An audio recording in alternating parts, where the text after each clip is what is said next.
Anxiety and depression are on the rise, and with an overload of strategies to cope, we need clarity. Medication is overly prescribed. Anxiety and depression at 14, the doctors wanted to give me Prozac. And meditation is marketed as a magic pill. This will instantaneously solve every single problem in your life. I believe that both of these polarities are an extreme, and we need to learn to walk the middle way. In this video, I want to provide clarity around medication versus meditation to help you make a more informed decision on whether or not antidepressants like SSRIs or mood enhancers are right for you. My name's Sam Rolfe, and the goal of this channel is to help you live a life of more focus, compassion, and wisdom, so consider subscribing and hitting the notification bell to receive updates when I release new videos. Now, I should state straight away that I'm not a therapist, and I personally haven't taken medication, and to make my biases clear, I'm probably more so gravitated toward the end of not recommending medication. However, my interest is in figuring out what works, and I'm deeply passionate about discovering that answer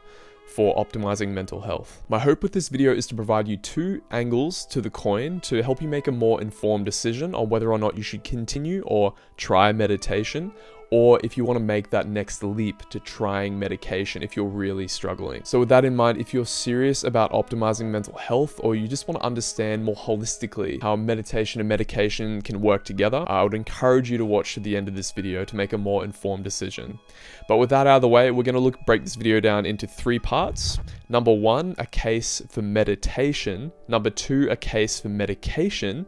And then I'm going to provide my final recommendations at the end. One, a case for meditation. So the promise of meditation is that it will essentially solve the root perceptual issue of why we suffer. So there's a common analogy that's often referred to, which is the poison arrow. The way it goes is this. The reason that we suffer is we get hit with an arrow. First arrow is unavoidable. So if we feel something like anxiety or depression, it's just human nature that we feel a negative valence to it, and there's an inherent nature of suffering tied to it. However, where the second arrow comes in is the mental component, and that's actually what fuels a lot of the suffering. In fact, probably like something like 90% of the suffering comes from that mental component. We might say, oh, okay, anxiety or depression, and then the mental component comes in, which is like, oh, I'm gonna die, all sorts of negative things are gonna happen to me, what's gonna happen to me? That's the mental component, and meditation will teach you to intersect that and cut it at the root at an intuitive level, so that becomes second nature. You don't even have to think about it, you just know how to really intervene if we use our attention and our awareness in a certain way. Too slow. So this was useful when we needed to run from saber-toothed tigers, but I don't know about you, but we're not in the Congo anymore, so we don't have saber-toothed tigers chasing us everywhere. To add another metaphor to the equation, I want you to now imagine your mind as a pool of water. And throughout the day, when we go about our day-to-day activities, we accrue all sorts of unconscious baggage that accumulates, and it muddies the water. It sort of kicks up that mud over time. So the first step of meditation when we sit down is usually to focus on the breath coming in, going out. And the idea with that is to settle all that mud so we can do more deconstructive work to really get to the root perceptual issue that is fueling our suffering. So we might do practices like Vipassana or Dzogchen meditation to really see where we're perceiving our reality in a flawed way. What the hell? Now, I'm not going to go into the specifics too much around how these practices work, but if you'd like, you can click on a playlist up here, which will take you to my Vipassana meditation experience where I've really changed my perception of the way I was feeling anxiety. But the bottom line is this: meditation will solve the root perceptual issue when practiced well, and will settle all that muddiness down to the ground so we can see more clearly on a moment-to-moment basis. 2, a case for medication. Now, sometimes even when we practice meditation well, this is what can happen. Imagine that pool of muddied water again.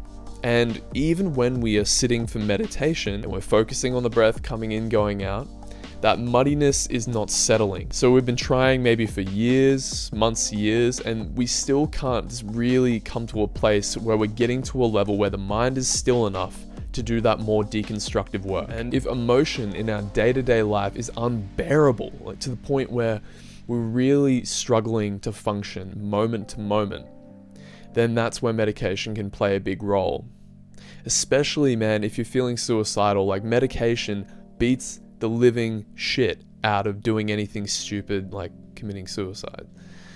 So even if you're ardently practicing and you're meditating daily and you're really committing yourself and you're falling into patterns of reactivity to the point where you can't do that more deconstructive work, where you've settled all that muddiness of your mind, then that's where medication can come in. So as one advanced practitioner puts it, I've been on an SSRI, and what it's helped me with is reducing that sense of that little things were such a burden. It helped turn up the brightness and clarity bit so things didn't seem like such a chore, and also helped me put more deconstructive thought patterns at bay so I can really examine things more clearly. Gave me the motivation to practice consistently. So this is where SSRIs and antidepressants really work and shine their magic. Although this is where my biases come in.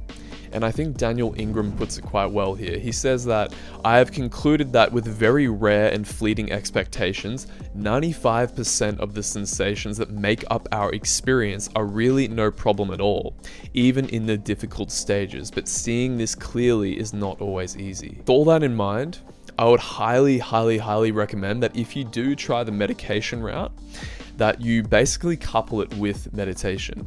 Because if you can come to a place where we realize that medication's probably not going to solve the root issue of our anxiety and our depression for the long run, it's sort of dependent on the pill.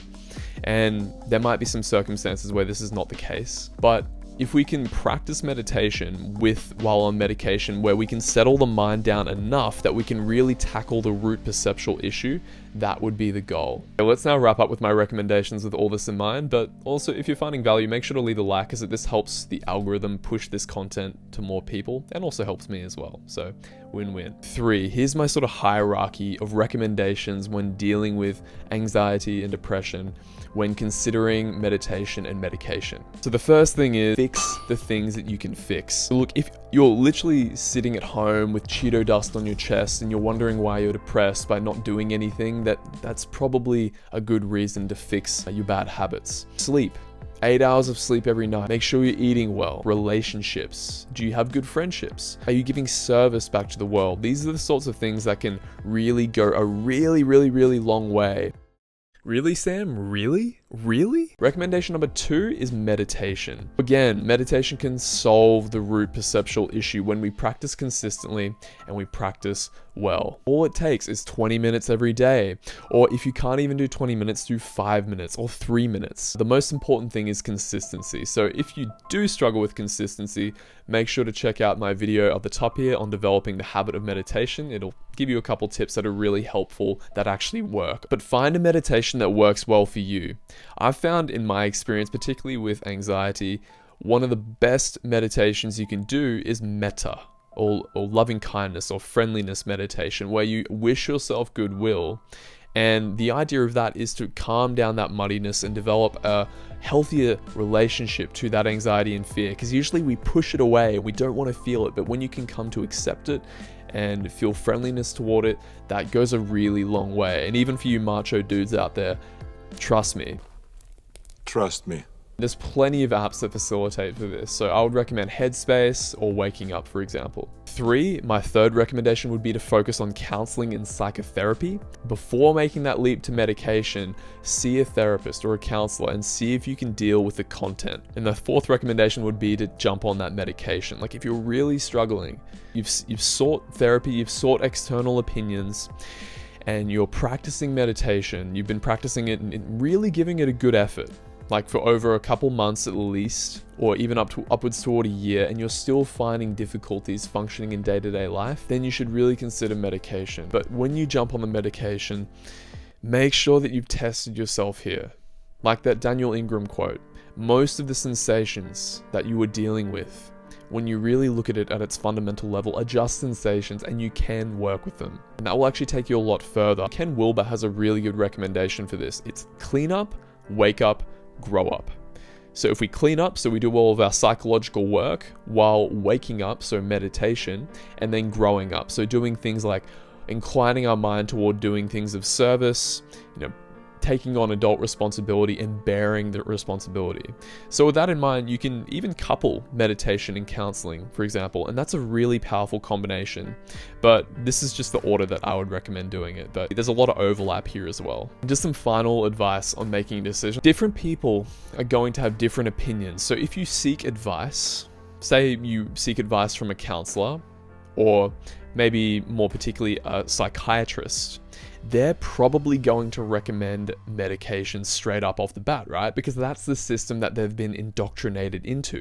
And the same goes for meditation teachers. Like, you might come across a Vipassana meditation teacher, you might present them with your problem, like, I'm feeling anxiety, I'm feeling depression. They'll be like, okay, just sit through it, it's gonna pass, right? But what I would say to that is you have to feel empowered enough to trust your own inner compass, right?